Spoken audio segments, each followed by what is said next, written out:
Hi! In this video, we will do the fluency drill to practice your mastery of the concept which is the short A.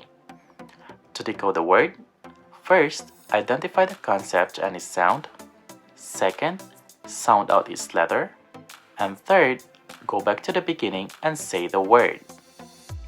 For example, in this word, the concept is A. Sound out the letters. D. Say the word. Head. Now, it's your turn.